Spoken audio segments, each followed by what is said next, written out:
Assalamualaikum warahmatullahi wabarakatuh. Kami dari kelompok 2. Di sini kami akan melakukan observasi untuk memenuhi tugas mata kuliah pengembangan telaah kurikulum sekolah. Yang mana kami akan melakukan observasi di sekolah MA Al-Qadiri Jember. Nah, sebelum itu perkenalkan kami dari kelompok 2 dengan saya sendiri Aulia Sinta Balkis dengan akhir NIM 25. Dan saya Anindya Gedi Putri dengan NIM akhir 40. Dan saya Zakaria Widiono dengan NIM akhir 048. Cukup sekian dari perkenalan kami. Mungkin nanti dokumentasi yang akan kami berikan di dalam video ini jangan lupa untuk dilihat. Sekian, terima kasih. Salam. Tahu di sini kami dari Nasional mau observasi terkait bagaimana sih pimpinan Olimpiade Nasional yang ada di Mas apa diri ini. Tapi tahu sebelumnya nama jenengan siapa? Nama saya Anes Joko Susilo. Tahu di sini. Kami di sini mau bertanya mekanisme pembelajaran saat melakukan Olimpiade itu sendiri. Bagaimana sekolah itu mengidentifikasi yang memiliki bakat khusus di bidang fisika itu sendiri? Apakah dengan tes spasial atau logika? Yang pertama itu dilihat dari karena seorang atlet Olimpiade itu nggak jadi tiba-tiba, tapi dari tingkat lembaga sebelumnya. Jadi pertama kita lihat dulu, testing dulu, karena yang sebelumnya waktu MTS atau SMP itu ada anak Olimpiade.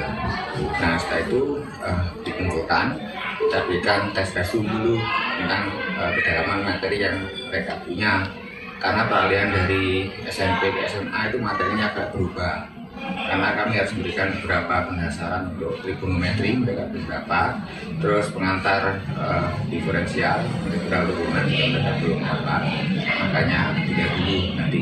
Nah, setelah itu baru setelah hasil tes, baru nanti dikatakan. Ya kadang anak IPA itu lebih kuat di biologi ya, diarahkan ke biologi, karena untuk SMP, MTS itu kan nggak ada fisika, biologi adanya IPA. Nah oleh karena itu yang lebih kuat ke biologi diarahkan ke biologi, yang lebih kuat ke fisika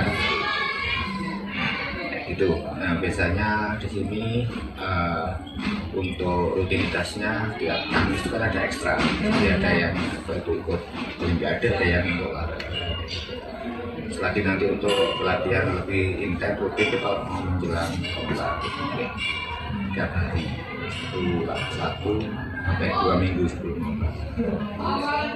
Berarti ada kayak ekstrakurikuler tersendiri gitu. Biasanya itu dilakukan pada saat kapan? Hari Kamis itu tidak ada di sini. Hari Kamis khusus untuk ekstrakurikuler, jadi nggak ada apa itu pelajaran. Mungkin durasi dalam ekstrakurikulernya itu berapa jam? 1 jam setengah. 1 jam setengah. Baru kalau nanti mau lomba itu bisa 2 jam, tergantung kebutuhan materi. Ya. Kalau dari kan pastinya ada materi khusus lah ya Bapak, itu ada modul tersendiri atau bagaimana? Biasanya tiap pengajar punya modul sendiri. Kalau dari strategi cara pengajaran konsep abstrak itu pastinya tentunya membutuhkan kemampuan spasial yang tinggi. Itu bagaimana caranya? Ya, maksudnya abstrak gimana?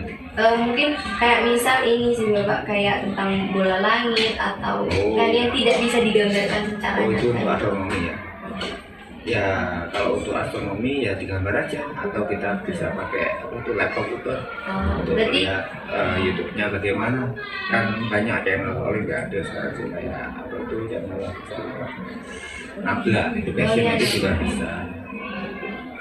Jadi banyak untuk membantu yang abstrak tadi ya, biasanya kita ke laptop dan bisa ada YouTube, jadi anak-anak bisa lihat sesuai materi yang diinginkan. berarti ada kayak kontribusi sama media digital gitu.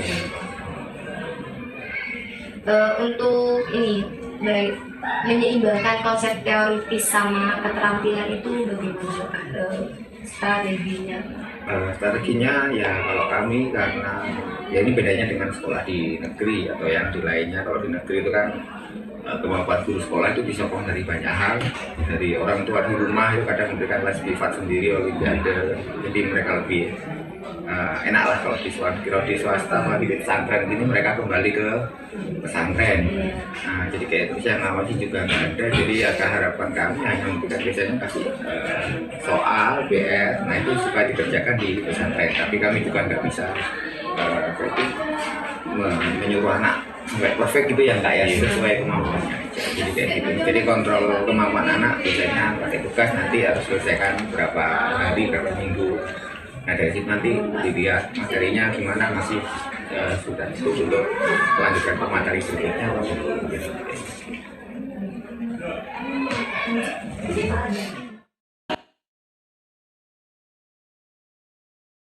Saya mau tanya juga ya Pak, sebelumnya. Materi apa yang menjadi pokok dalam Olimpiade Fisika? Materi pokok itu ya Olimpiade itu alatnya matematis. Jadi awal berdasarkan anak itu matematisnya harus kuat. Jadi kayak tadi, kayak ya syarat umum ya kalau itu katakanlah bisa diperkalikan UPD semuanya bisa, tapi yang tambah tadi untuk kelas 1 itu trigonometri dia belum dapat. Jadi kita harus kasih pendasar dulu untuk trigonometri. Begitu juga untuk turunan dan integral kita harus dikasih pendasaran. Karena kalau untuk astronomi ya biasanya hanya terbatas sampai trigonometri. Tapi ada beberapa terkait bola langit perlu diferensial juga nanti biasanya diberikan di awal. Ini ada pertanyaan lagi nih, Pak. Menurut Bapak nih, mungkin materi yang biasanya itu agak susah untuk dipahami oleh siswa itu materi yang seperti apa nih Bapak? Ya materi yang berbau tadi diferensial. Oh gitu. Karena soalnya soal cerita dia mengerjakan menggunakan pemotongan partikel secara diferensial, dan itu bagi anak sulit karena ya memang belum secara matematis di sekolahnya mereka belum dapat. Jadi pengajar fisika ya harus memberikan dua-duanya, karena mau nggak mau alat untuk Olimpiade fisika itu ya matematika gitu.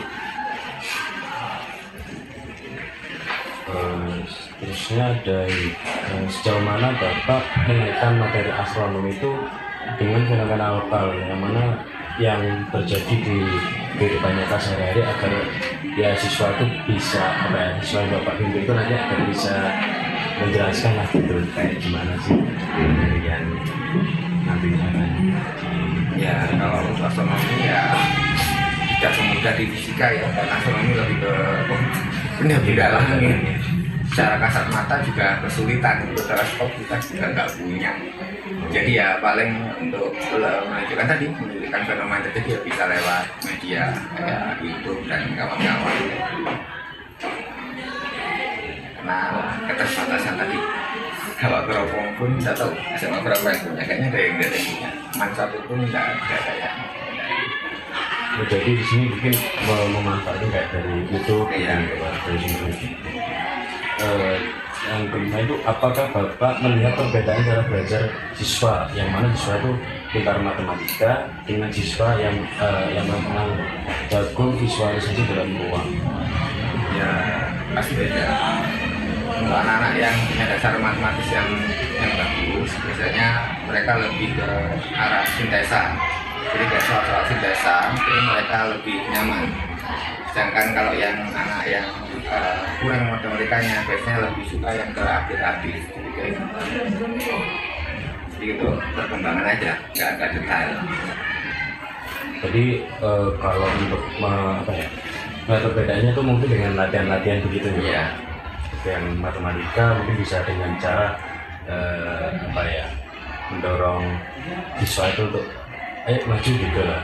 Kayak mungkin dari kita sebagai pemimpin itu harus memberikan beberapa dasar-dasar itu ya. Itu aja.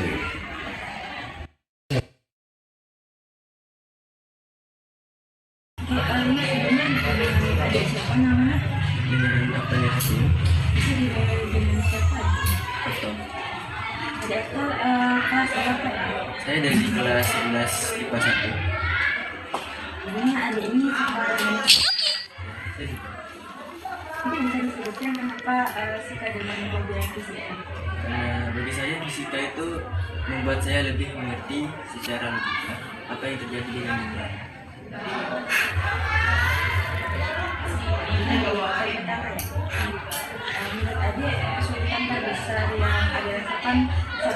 memvisualisasikan benda langit itu seperti apa? Bagi saya dalam mengukur jaraknya dengan lokasinya karena tentu berbeda dengan pikiran.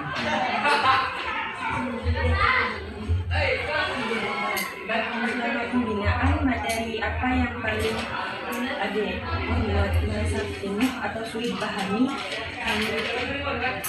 melalui buku biasa, serta materi mana yang lebih mudah dipahami menurut adik? Materi yang sudah saya pahami dari buku biasa itu kebanyakan tentang materi yang masih memaparkan teorinya, dan materi yang lebih mudah saya mengerti adalah materi saat sudah mengikuti rumus. Lalu bagaimana adik biasanya belajar mandiri? Apakah adiknya merasa butuh alat peraga fisik atau lebih suka simulasi digital? Saya lebih suka belajar di tempat dan sini, dan biasanya dengan buku dan latihan soal. Jika saya disuruh memilih antara salah satu, saya lebih suka simulasi digital. Tapi jika bisa, ada dua-duanya lebih baik. Misal jika disediakan media yang menghubungkan buku fisik, interaktif dan website, fitur yang paling adik butuhkan untuk membantu persiapan olimpiade itu seperti apa? Mungkin menurut saya pemberian latihan soal dan kesulitannya itu ditingkatkan secara berkala sesuai perkembangan. Lalu apakah adik merasa materi astronomi di sekolah terlalu abstrak? Dan bagaimana pendapat adik jika materi dikaitkan dengan konteks lingkungan seperti potensi maritim atau lokal? Ya, bagi saya begitu. Terasa terlalu abstrak dan sepertinya akan jarang sekali atau bahkan tidak digunakan sekalipun dalam kehidupan sehari-hari.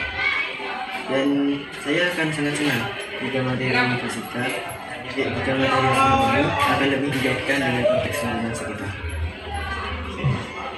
Dan terakhir, menurut adik mana yang lebih sulit, menghitung rumus jarak bintang atau membayangkan posisi bintang di dua langit dari koordinat yang berbeda? Tentu membayangkan posisi bintang di langit, di bola langit dari koordinat yang berbeda.